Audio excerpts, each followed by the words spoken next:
I learned I had been cut out of my own family on a Tuesday afternoon, sitting in a leather chair that wasn't meant for me. The email was short. One sentence. No greeting.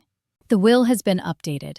You are no longer required to attend the reading. I stared at the screen, reread it twice, then once more slowly, as if the words might rearrange themselves into something less final. They didn't. If you've ever been blindsided by people who were supposed to protect you, pause here. Like the story, comment if it feels familiar. Subscribe if you want to see how this ends, because nothing about what came next was accidental. My name is Claire Morgan. I was 32 years old when my family decided I no longer existed on paper. On paper is important. In my family, paper mattered more than blood. The email came from Richard Hale, the family attorney. I knew his name the way you know the name of a surgeon who once operated on you. Not fondly, just permanently. He had handled our legal affairs for decades, ever since my grandfather built Morgan Agricultural Supply from a single grain warehouse outside Peoria into a regional distributor across Illinois and Indiana. That company was the reason my family existed the way it did. The house, the land, the holidays, the control. I closed my laptop and sat there for a full minute, hands folded, breathing evenly. I didn't cry. I didn't panic. What I felt was something colder. Confirmation. Because exclusion doesn't start with paperwork. It starts years earlier, quietly, and it teaches you how to stand when the floor eventually disappears. I was the older child, the reliable one, the one who didn't need reminding.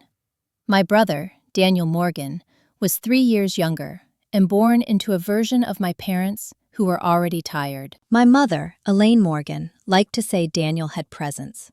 I had drive. Presence was praised. Drive was managed. Growing up, I learned early which version of myself was acceptable. Helpful, but silent. Capable, but invisible. Needed, but never centered. When my father, Thomas Morgan, had his first heart scare 6 years ago, it was me who flew in from Denver on 12 hours' notice. I sat in hospital rooms, reviewed medication schedules, coordinated with doctors. Daniel sent flowers. Everyone thanked Daniel for being thoughtful. I worked in corporate compliance. Not glamorous, but precise. At 32, I was a senior compliance manager for a national logistics firm, overseeing regulatory audits across 5 states. I knew contracts. I knew liability. I knew exactly what words meant when they were chosen carefully. That's how I knew the email wasn't a mistake. The will had been updated. I was no longer required to attend. The reading was scheduled for Thanksgiving weekend. My grandmother, Margaret Morgan, had died 3 weeks earlier. Official cause? Stroke. Unofficial cause? She stopped fighting once she realized she was no longer being listened to. Margaret had been the spine of our family. Sharp, observant, difficult to manipulate. She never favored me openly, but she noticed things. She noticed who showed up. She noticed who lied well. She also noticed who was being positioned to inherit power without responsibility. At her funeral, my mother cried loudly. My father accepted condolences like a man receiving awards. Daniel stood beside them, hand on Elaine's shoulder, nodding solemnly. No one asked me how I was doing. After the service, Daniel pulled me aside near the coat rack. "Dad says you've been distant," he said, voice low, reasonable. "It worries him." I looked at my brother, 30 years old, wearing a suit my father bought him, speaking as if he were a messenger instead of a participant. "I live 2 states away," I said. "Distance is geography, not intent." He smiled slightly, the kind of smile that ends conversations. "Let's not do this now," he said. "Thanksgiving will be clarifying." That was the word he used, clarifying. Now I understood what he meant. I reopened my laptop and forwarded the email to myself, then printed it. Old habit.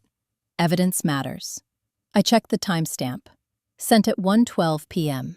At 1:14 p.m., my phone rang. Elaine.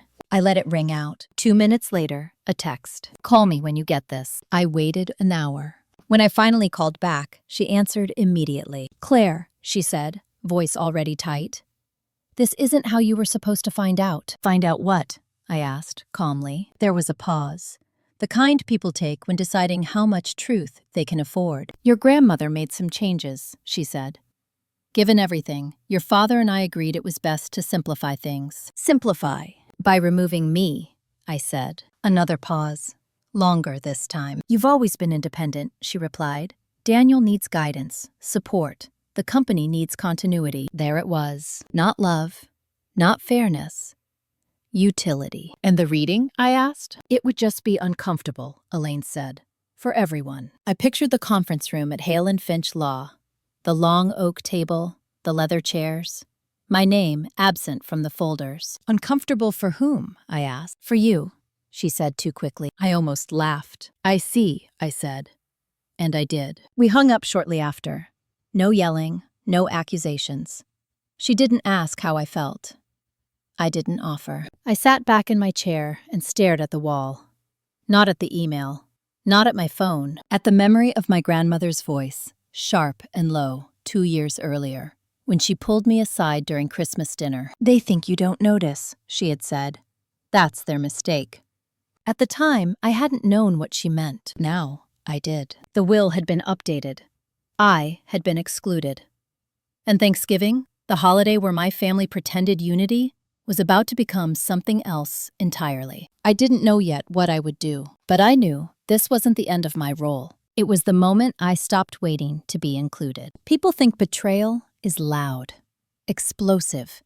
It isn't. Betrayal is quiet paperwork, polite phone calls, and decisions made in rooms you were never invited into. The morning after the email, I went to work like nothing had happened. That alone should tell you something about who I had become in that family. I had learned long ago how to function while being erased. At 9 a.m., I was on a video call with our regional VP, reviewing an internal audit tied to Department of Transportation compliance in Missouri. At 10:30, I signed off on corrective actions that would save the company close to $1.2 million in potential fines. At noon, I ate a salad at my desk and didn't taste a thing. By 2 p.m., my phone buzzed again. Daniel. I let it ring. Then ring again. Then a third time. At 2:07, a text followed. Can we talk? Mom's upset. That sentence alone told me everything about how the next conversation would go. I replied once. Sure, after work. He didn't respond. At 5:42 p.m., I was in my apartment, jacket off, laptop closed, when he finally called back. Claire, he said, exhaling like this was exhausting for him. This has gotten blown out of proportion. Has it? I asked. Silence. Then, you know Grandma wasn't thinking clearly toward the end. There it was. The first rewrite of history. Margaret Morgan had managed her own finances until she was 87. She still corrected the accountant when numbers didn't add up. She still asked questions no one wanted to answer. The idea that she had suddenly become confused only after her intentions became inconvenient was almost insulting. She changed the will, Daniel continued. Dad just adjusted it to reflect reality. And reality is? I asked. That you're not involved in the business, he said. You moved away. You chose a different path. I leaned against the counter, steadying myself. Daniel, I said evenly, I spent 6 years auditing supplier contracts for Morgan Ag. I flagged the Kansas expansion risk you ignored. I wrote the compliance framework you still use. That was advisory, he said quickly. You were helping out, informally, helping out. Unpaid labor, undocumented contributions, conveniently forgettable. Why wasn't I told? I asked. Another pause, another calculation. Dad didn't want drama, he said. Thanksgiving is about family. Family. The word they used like insulation, thick enough to muffle damage. Is that why I'm not invited to the reading? I asked. Richard Hale thought it would be cleaner, Daniel replied. Less tension. Clean, simple, comfortable. For everyone except me. I ended the call before he could say anything else. Not angrily, deliberately. That night, I didn't drink. I didn't vent to friends. I did something far more dangerous. I opened a folder on my computer labeled Morgan. Inside were files I had never deleted. Emails, drafts, attachments, meeting notes, spreadsheets. Things I had saved instinctively over the years, without knowing why. Patterns reveal themselves when you stop pretending not to see them. Mini hook. That folder was the first time I realized they hadn't just excluded me. They had planned for it. Over the next 3 days, I reconstructed a timeline. 2 months before my grandmother's stroke, my father had met privately with Richard Hale. I knew because I'd once been copied on scheduling emails, back when I was still helping informally. 3 weeks before Margaret died, the company had quietly transferred ownership of 2 warehouse properties into a newly formed trust. Trustee, Daniel Morgan. Beneficiaries, listed as to be determined. 1 week after her death, the trust was finalized. My name did not appear once. This wasn't an emotional decision. It was structural. They hadn't cut me out in grief. They had carved me out with intent. Thanksgiving was 5 days away. On Wednesday evening, I received a voicemail from my father. "Claire," Thomas Morgan said, voice-controlled, authoritative. "We're disappointed you haven't reached out. Your mother is beside herself.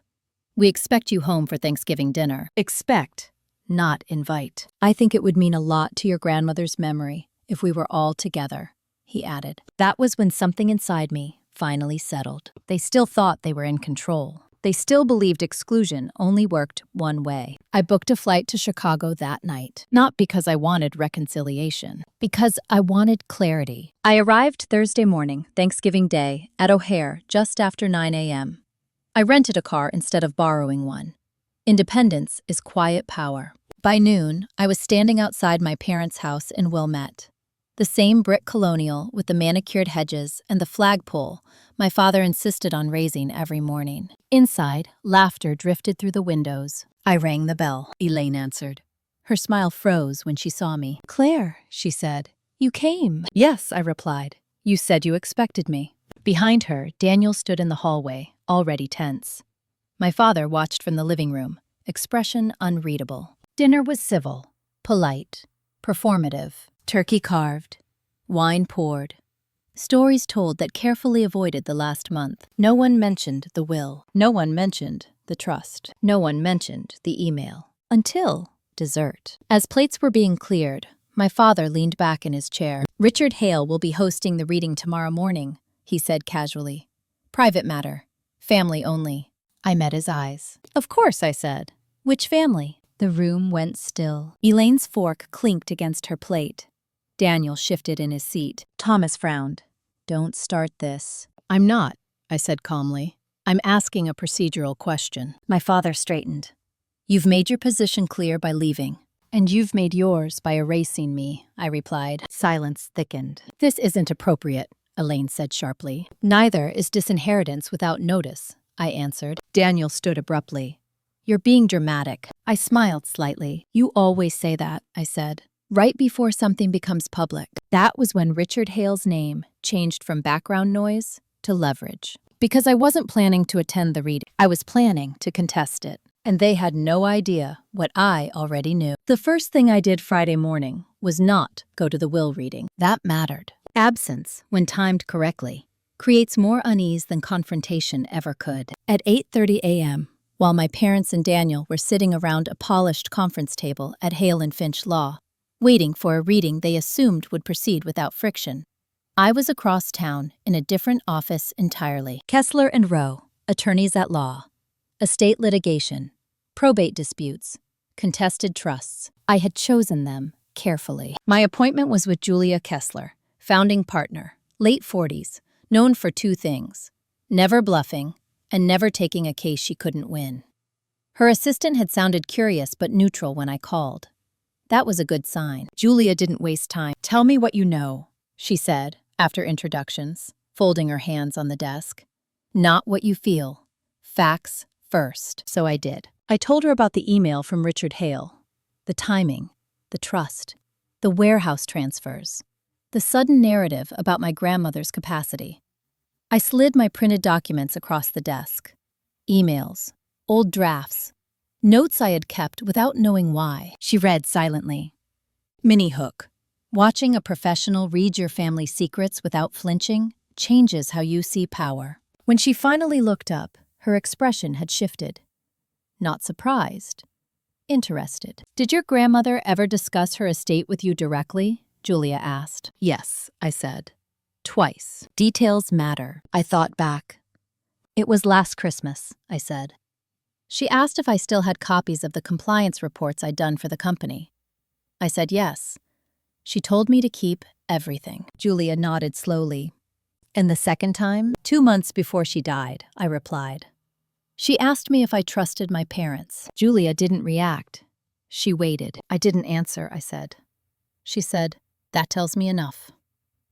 Julia leaned back in her chair. "Claire," she said carefully, "if what you're telling me is accurate, you weren't just excluded.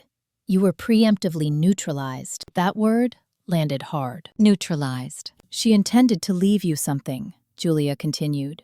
"Possibly control. Possibly a contingency role. Your father's moves suggest he knew that and acted before the will could be enforced." "So the updated will?" I asked. "May not be the final one," she said. "Or it may be legally vulnerable." For the first time since the email, I felt something shift from cold confirmation to controlled momentum. "What do we do?" I asked. Julia smiled faintly. "First," she said, "we obtain the original will drafts. Second, we subpoena trust formation records. Third, we challenge capacity claims. And fourth," she paused, "we let them continue thinking you're uninformed." At 10:12 a.m., my phone buzzed. A missed call from Elaine. At 10:15, a text from Daniel. "Where are you?" I didn't respond. Instead, I signed the engagement letter. By noon, Julia's office had filed an emergency motion to preserve estate documents tied to Margaret Morgan. Not public, not dramatic, just enough to freeze movement. At 12:47 p.m., Richard Hale called me. "Claire," he said, voice tight, "you were expected this morning." "I was otherwise engaged," I replied. "This isn't appropriate," he said. "Family matters should remain private. They should also remain lawful," I said. Silence. "I don't know what you think you're doing," he said carefully. "I think," I replied, "that you should check your files from March." He hung up.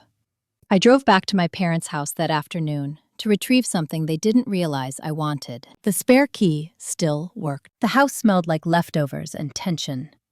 I moved quietly, not sneaking, just not announcing myself. In the den, behind the framed photos and awards, was the filing cabinet my grandmother had insisted stay unlocked in case I forget something. Inside, exactly where she said it would be, was a manila folder labeled simply, "Claire." My hands didn't shake when I opened it. Inside were copies of documents I had never seen before.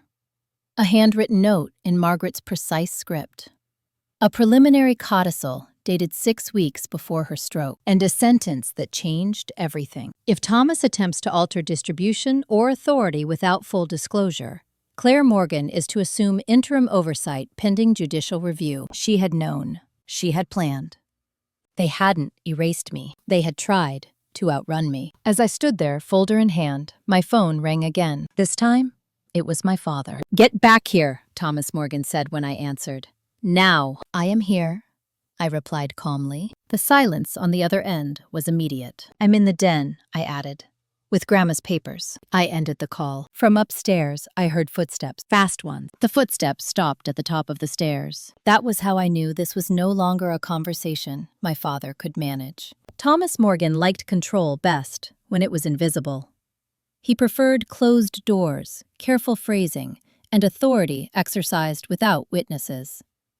Finding me in the den, holding a folder he thought was buried, disrupted that illusion. He came down slowly, adjusting his sweater like that might steady him. "Put that back," he said. I didn't move. Elaine followed behind him, her face already tight with panic. Daniel lingered at the top step, arms crossed, watching like this was a negotiation he hadn't prepared for. "You weren't supposed to be in here," my mother said. "Neither were you," I replied, holding up the folder.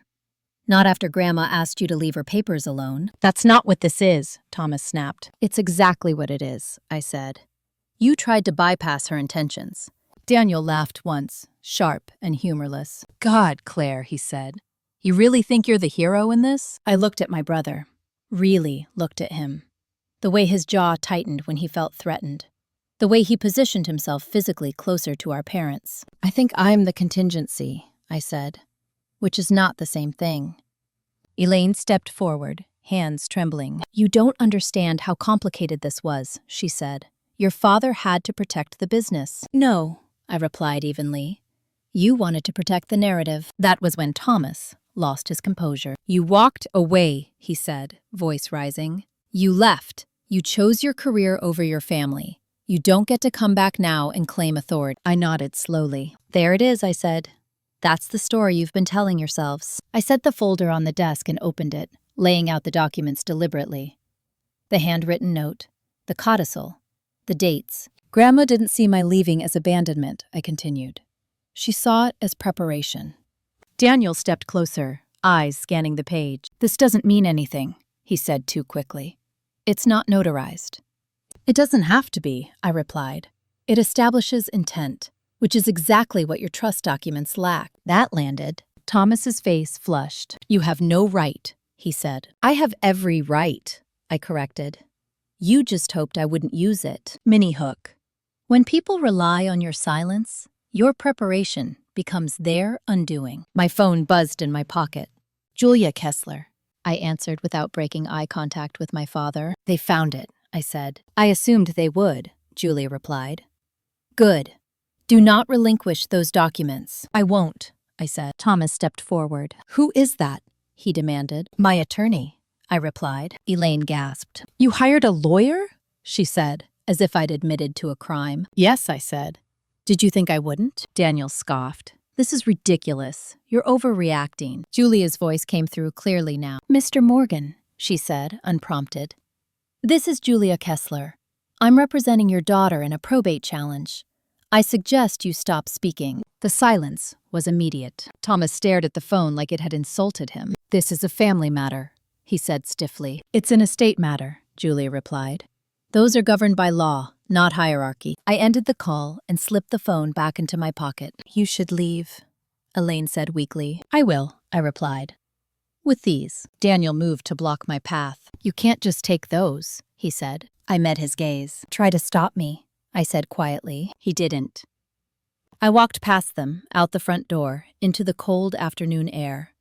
My hands were steady, my breathing even. Behind me, the house felt smaller, less imposing. In the car, I sat for a moment, documents secured, engine off.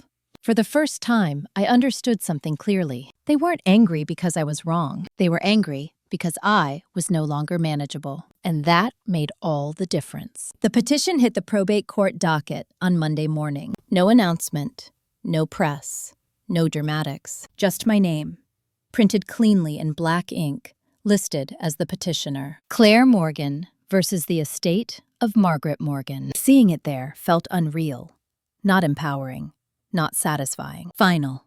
By noon, my parents knew. By 12:17 p.m., I had 3 missed calls from Elaine, 2 from Daniel, 1 voicemail from Thomas that I didn't open. At 1:00 p.m., Richard Hale emailed Julia Kessler directly, requesting a delay to allow the family time to resolve this internally. Julia's response was 1 line. No. The first hearing was scheduled for 10 days later in Cook County Probate Court, room 502. Preliminary matters only, capacity review, standing. On paper, procedural. In reality, it was the moment my family would be forced to acknowledge that I was no longer outside the system they relied on. I spent the next week preparing the way I had been trained to prepare. Quietly, thoroughly, without emotion. Every document scanned, every email archived, every timeline cross-referenced. Julia was precise, unsentimental. They will try to make this about your choices, she told me during one of our calls. Your distance, your independence, your supposed disinterest. They always do, I said. Good, she replied. Then we stay focused on theirs. Mini hook. Control collapses fastest when it's forced into daylight. The morning of the hearing, I arrived early. The courthouse smelled like paper and old coffee. The benches were worn smooth from decades of waiting bodies. I chose a seat near the aisle, posture straight, hands folded. At 9:12 a.m., my parents entered. Thomas Morgan looked composed, dressed in his usual navy suit. Elaine clutched her purse like it might steady her. Daniel followed half a step behind, jaw tight. They didn't sit near me. At 9:15, Richard Hale joined them, his expression careful, rehearsed. He nodded at Julia once, did not look at me. When the clerk called our case, I stood without hesitation. Inside the courtroom, everything slowed. The judge, Honorable Rebecca Lindholm, listened without interruption as Julia laid out the challenge. No theatrics, just facts. Dates, transfers, omissions. When Richard Hale responded, he leaned heavily on narrative. Margaret Morgan was elderly, he said. Her mental state was declining. The family acted in good faith to preserve stability. Judge Lindholm turned her gaze to me. Ms. Morgan, she said, did you maintain a relationship with your grandmother? Yes, I replied, consistently. And did she ever express concerns about changes to her estate? Yes, Richard objected.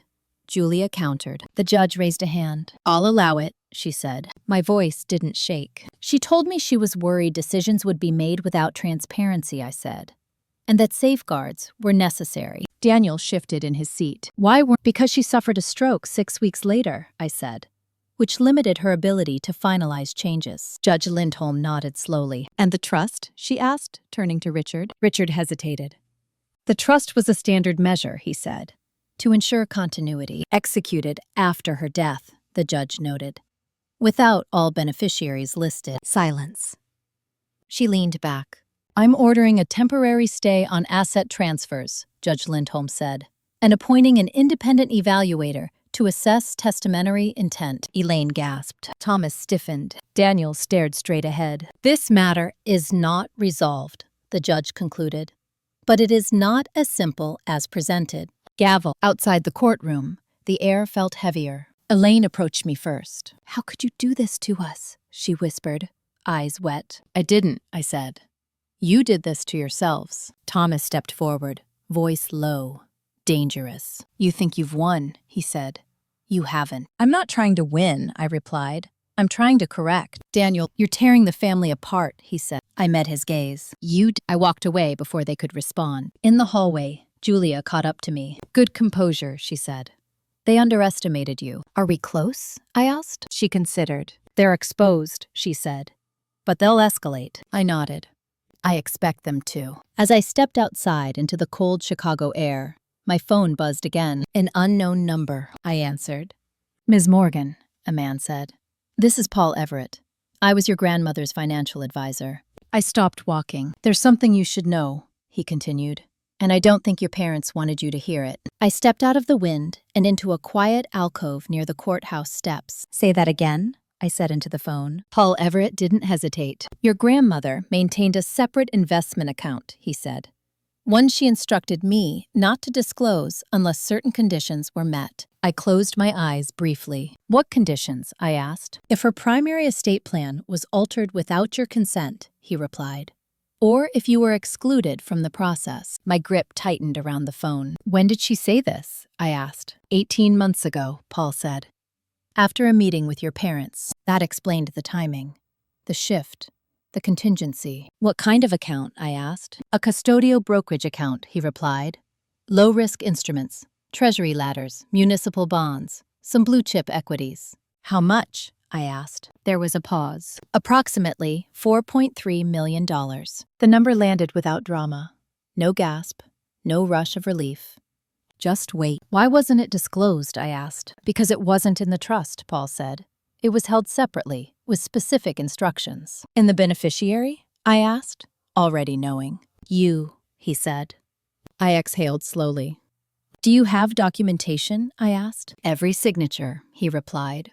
And a notarized letter outlining intent. I thanked him and ended the call. For a long moment, I stood there, phone pressed to my ear after the line went dead, feeling the strange quiet that comes when a truth settles exactly where it belongs. My grandmother hadn't just anticipated betrayal. She had insulated me from it. Mini hook.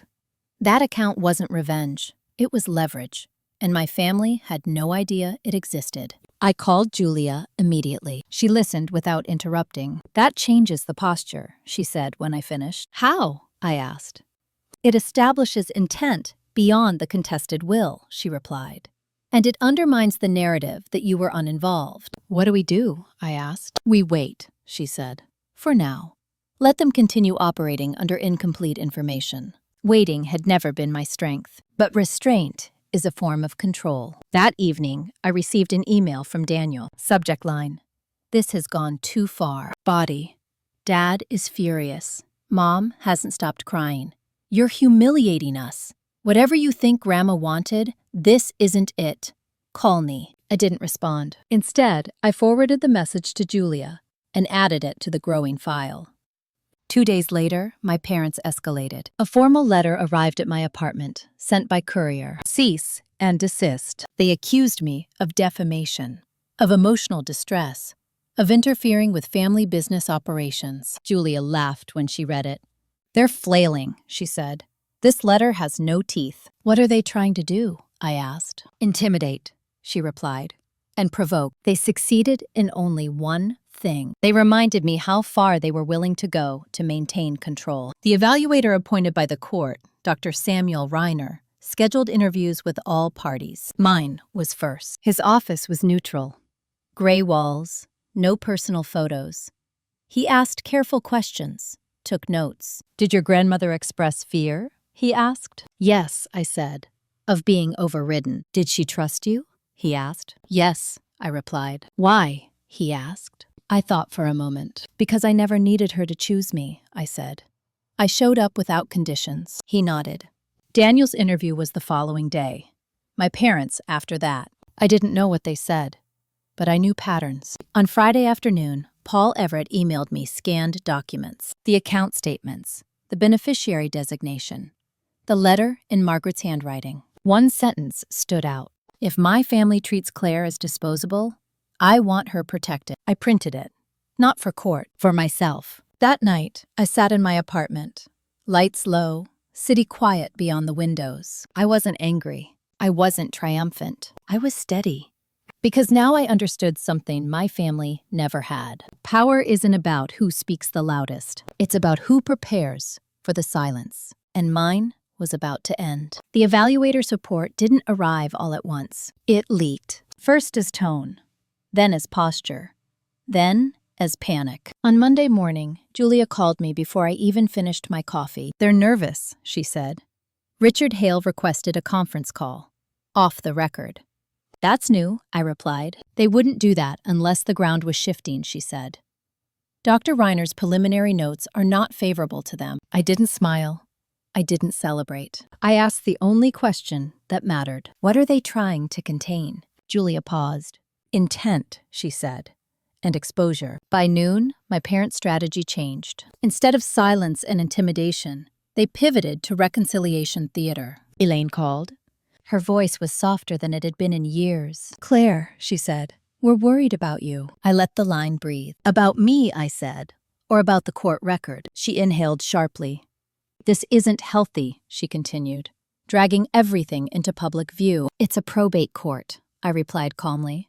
Not social media. We can fix this, she said quickly. Privately. Your father is willing to talk. There it was. Not apology, negotiation. What does fix mean? I asked. A pause. You don't need to be involved in the business, Elaine said. You're doing well on your own. We could make arrangements, a settlement. How generous, I replied. You mean money in exchange for silence. She didn't deny it. Think about it, she said. For everyone's sake. I am, I replied. That's why I won't. The call ended politely. Strained. Final. Mini hook. When people offer peace only after losing leverage, it isn't peace. It's damage control. That afternoon, Julia forwarded me an email chain. Richard Hale to Julia Kessler. Subject line. Proposal for resolution. They were offering a buyout. $2 million. No admission of wrongdoing. Full withdrawal from the challenge. Non-disparagement clause. Julia's note beneath it was brief. They're afraid of something bigger. I knew what it was. They didn't know about the account. And they didn't know I knew how exposed they truly were. I didn't counter. I waited. 2 days later, Dr. Reiner's formal report was submitted to the court. Julia called me that evening. He found your grandmother competent, she said. Consistent, deliberate, and concerned about undue influence. I closed my eyes. He also flagged the timing of the trust, she continued, and recommended judicial review of fiduciary conduct. That was legal language for suspicion. By Friday, the story had shifted again. Now it wasn't about me being dramatic. It was about my parents being reckless. Daniel called that night. Not angry, afraid. You didn't have to do this, he said. I sat on my couch, phone to my ear, listening to the sound of my brother realizing the ground beneath him was no longer solid. You didn't have to erase me, I replied. This is spiraling, he said. Dad could lose control of the company.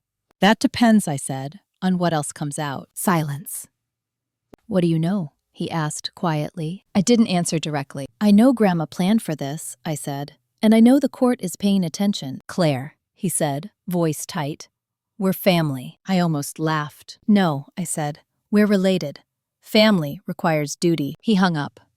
The following week, Julia filed a supplemental motion. It was surgical, not emotional, not aggressive. She introduced evidence of the separate account, not the amount, just its existence, and its beneficiary designation. The effect was immediate. Richard Hale requested a continuance. The judge denied it. Elaine stopped calling. Thomas didn't. He left a voicemail that night. His voice was no longer controlled. You think you're clever, he said, but you don't understand what you're threatening. I listened once, then deleted it, because by then, something fundamental had shifted. They weren't managing me anymore. They were reacting.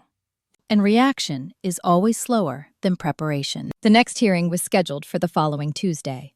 And for the first time, I wasn't walking in as the excluded daughter. I was walking in as the variable they hadn't accounted for. The courtroom was fuller than the last time. Not crowded, just attentive. People sense momentum before they understand it. Attorneys talk, clerks whisper, judges read between lines long before rulings are issued. I arrived early again. Same seat, same posture, different energy. This time, when my parents entered, they looked smaller. Thomas Morgan's suit was still immaculate, but the confidence that usually filled it had thinned. Elaine avoided my eyes entirely. Daniel sat beside their attorney, shoulders rigid, jaw clenched like he was bracing for impact. Richard Hale looked tired. That was new. When Judge Rebecca Lindholm took the bench, the room settled quickly. Miss Kessler, she said, you may proceed. Julia stood. Your Honor, she began. Since our last appearance, new evidence has come to light that directly supports the decedent's intent and raises serious questions regarding fiduciary conduct after her death. She didn't rush. She didn't dramatize. She let the silence do the work. Julia entered the supplemental filings into the record. The existence of the separate account, the beneficiary designation, the notarized letter from Margaret Morgan. Judge Lindholm read quietly. Across the aisle, I saw my mother's hands begin to shake. Richard Hale stood to respond. Your Honor, he said, while the existence of a separate account is not in dispute, its relevance to the estate as a whole is being overstated. Judge Lindholm looked up. Is it? She asked. Richard hesitated.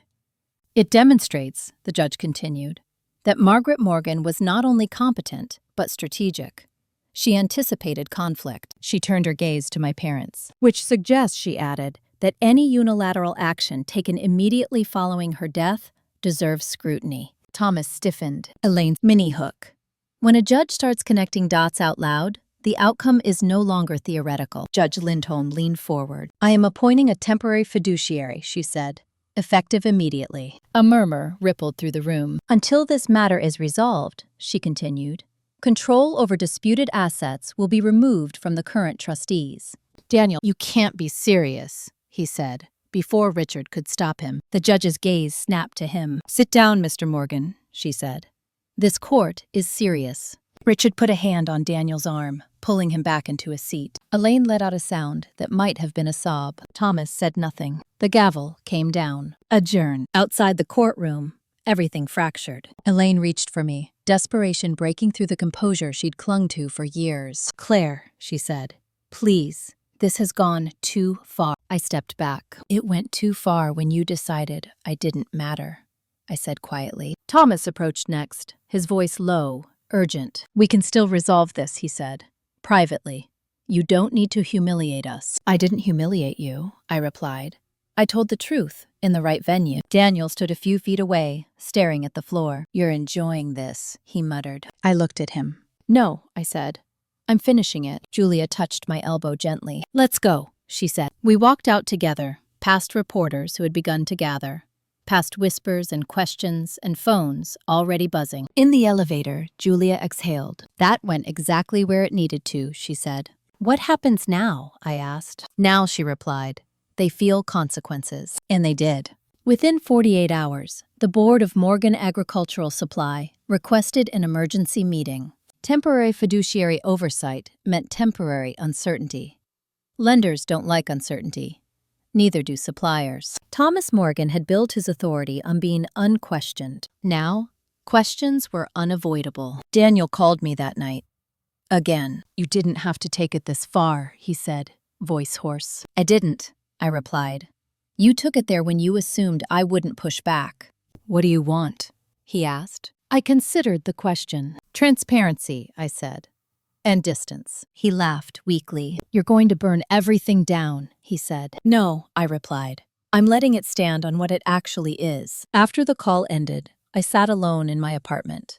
Lights off, city glowing beyond the windows. For the first time, the fear I'd carried for years was gone, not replaced with joy. With clarity. They were no longer my center. They were simply part of a system being corrected. And the final adjustment was still coming. Power shifts don't announce themselves.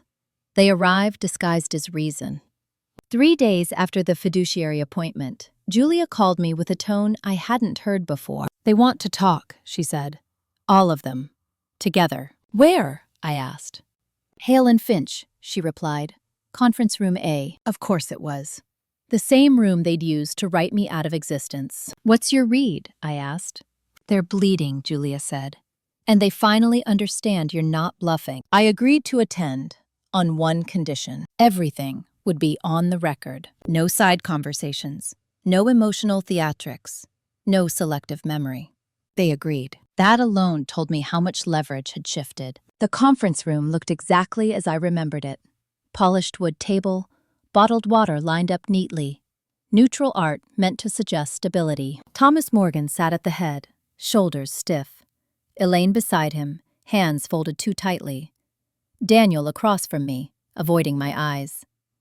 Richard Hale at the far end, files open, expression cautious. Julia sat next to me, composed. Thomas cleared his throat. Thank you for coming, he said. I didn't respond. We want to resolve this, he continued.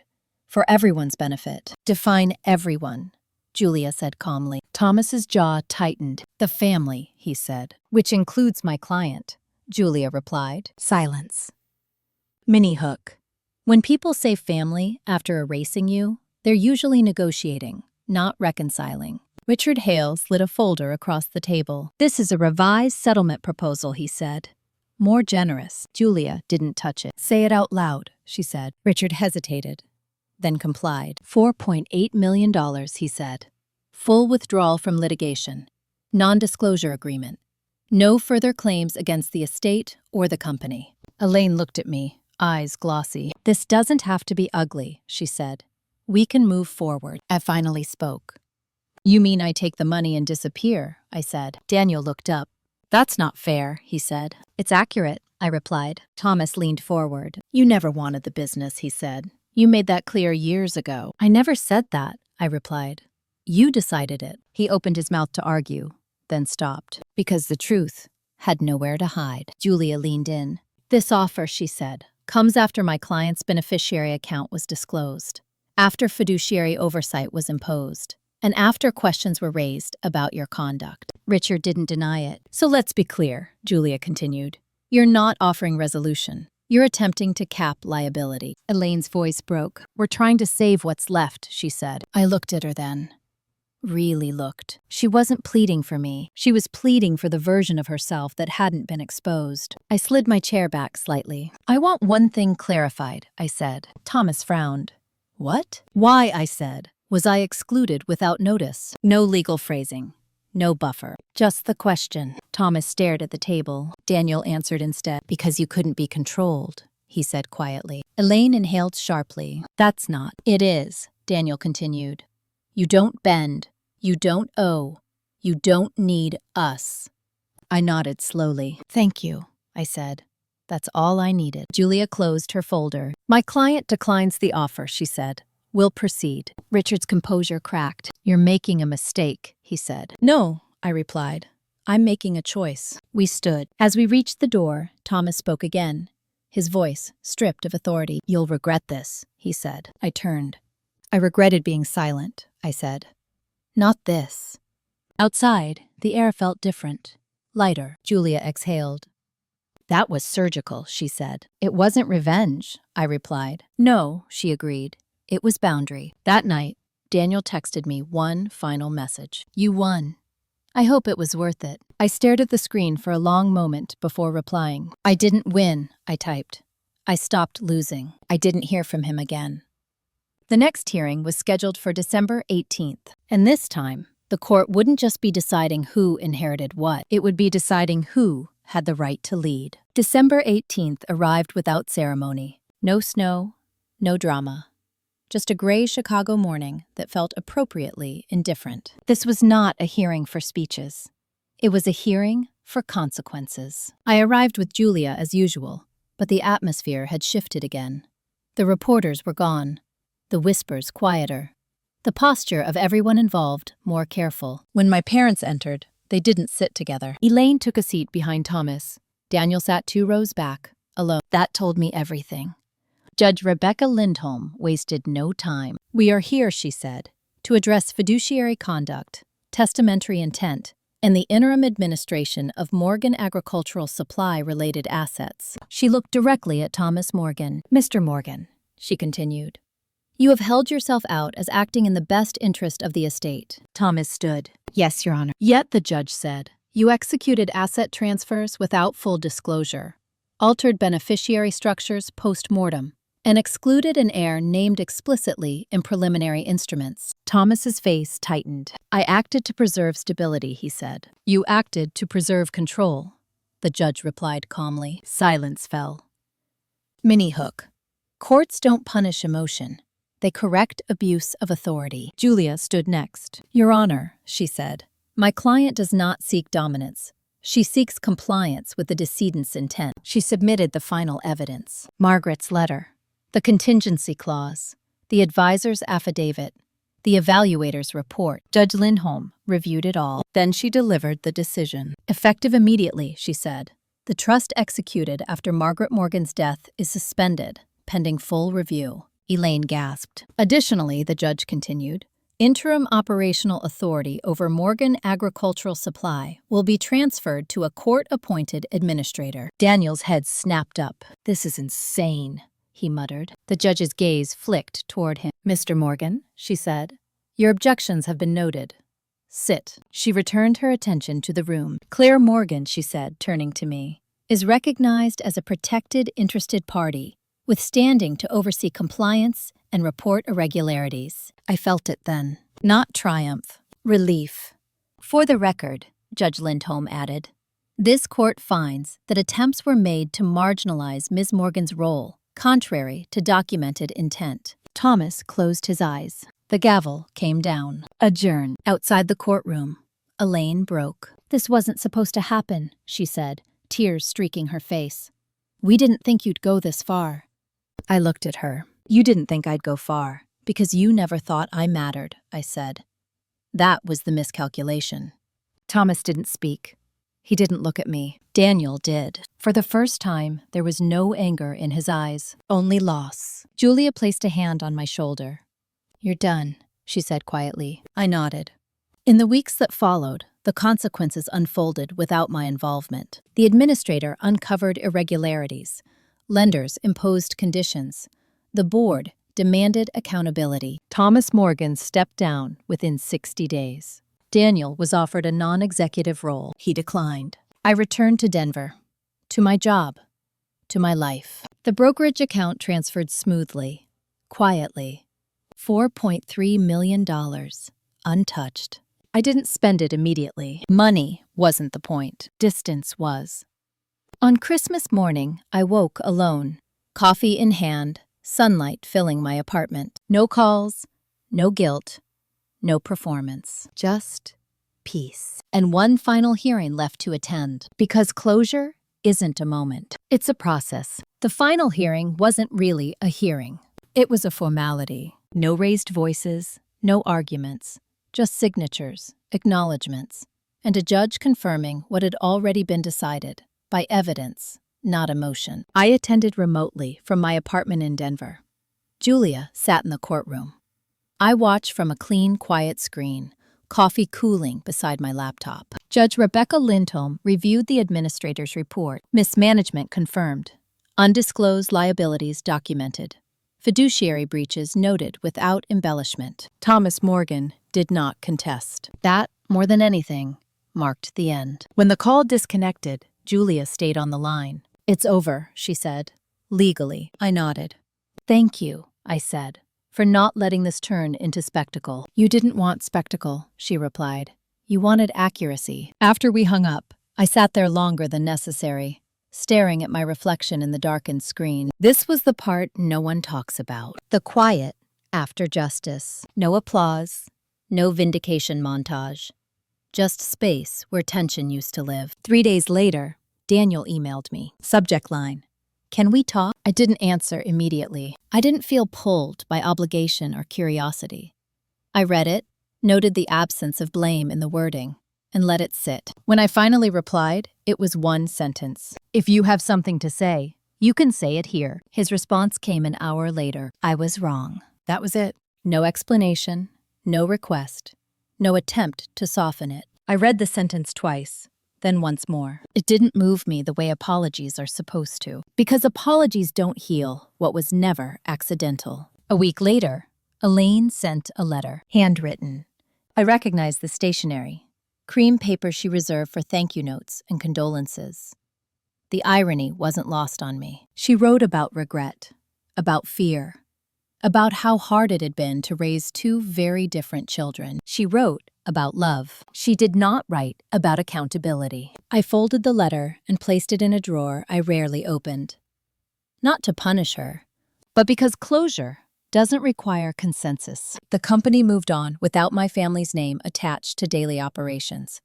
New leadership, new oversight, quiet rebranding. People adapt quickly when power changes hands. As for me, life settled into something simpler. Work, friends, long walks, therapy sessions that focused less on pain and more on boundaries.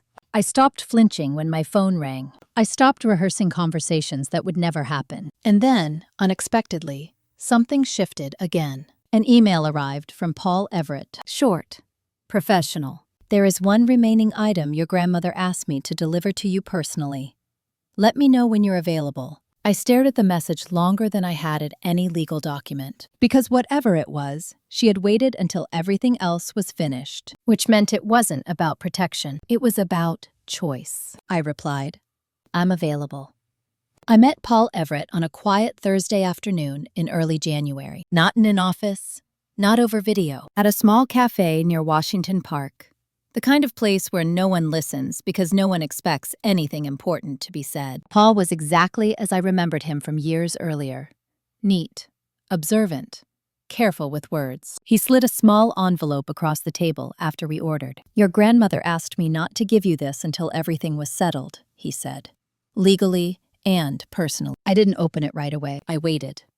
"She was very specific," he continued. "She said this wasn't leverage, and it wasn't protection." "What was it?" I asked. Paul smiled faintly. "Perspective." I opened the envelope. Inside was a single handwritten letter. Not long. No legal language, no instructions, just Margaret. "Claire, if you're reading this, then you already know what kind of people they chose to be. I want you to know something very clearly. You were never overlooked. You were observed. I trusted you because you didn't need me to rescue you. That's why I didn't give you control outright.